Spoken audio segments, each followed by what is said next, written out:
आमदार देवेंद्रजी फडणवीस यांनी आताच विधानसभेमध्ये गुरुजींचा या कोरेगाव भीमा दंगलीमध्ये कुठल्याही प्रकारचा सहभाग नाही, कुठल्याही प्रकारचे पुरावे नाहीत असे सांगून गुरुजींना क्लीन चिट दिलेली आहे। या निर्णयाचं मी श्री शिवप्रतिष्ठान हिंदुस्थानच्या वतीने स्वागत करतो।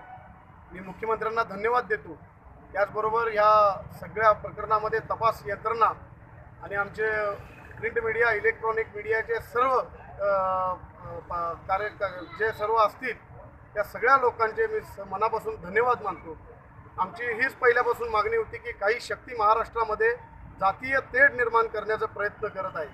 त्याच्यामध्ये काही नक्षलवाद्यांनी सुद्धा खतपाणी घातलेले आहे। मुंबईमध्ये सापडलेल्या नक्षलवाद्यांच्या 4-5 लोकांच्यावरून लक्षात येते।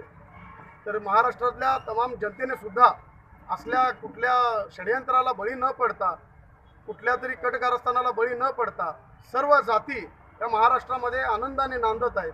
कुठल्याही जातीवाद्याला खत पाणी न घालता जसे आपण पूर्वीपासून एकत्र राहतोय तसं राहणं गरजेचं आहे। काही लोक स्वतःच्या राजकीय स्वार्थासाठी पूर्ण समाजाला वेठीस धरत आहेत। विशेषतः दलित समाजाने सुद्धा अशा सगळ्या षडयंत्राला बळी पडू नये। आज आम्ही मागणी केलेली आहे, मोर्चाद्वारे आम्ही 28 दिनांकला मागणी करतोय। तर त्या मागणीमध्ये फक्त एकच मागणी आमची पूर्ण झालेली आहे की गुरुजींना तुम्ही ताबडतोब निर्दोष करून त्यांच्यावरचे खटले मागं घ्या। पण बाकीचे अजून ज्या आमच्या मागण्या आहेत मोर्चाच्या, प्रामुख्यानं ज्यांनी हा कट रचला त्या कट रचणाऱ्यांच्या मुळापर्यंत जाऊन सरकारने परत महाराष्ट्रामध्ये असं धाडस कुणी जातीवाद पसरवायचं करू नये, याच्यासाठी त्यांच्यावरती कडक कारवाई करावी।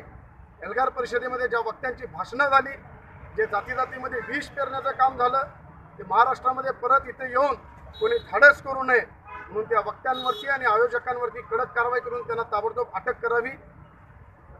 ज्या 3 मार्चच्या पुकारलेल्या बंदमुळे महाराष्ट्राचं करोडो रुपयांचं नुकसान झालं, खाजगी मालमत्तेचं नुकसान झालं, तो बंद ज्यांनी पुकारला तात्काळ त्यांच्यावरती खटले भरून त्यांच्यावरती गुन्हा दाखल करून त्यांच्याकडून जेवढं काही नुकसान खाजगी आणि सरकारी मालमत्तेचं झालंय त्या प्रकाश आंबेडकरांकडून ते वसूल करावं।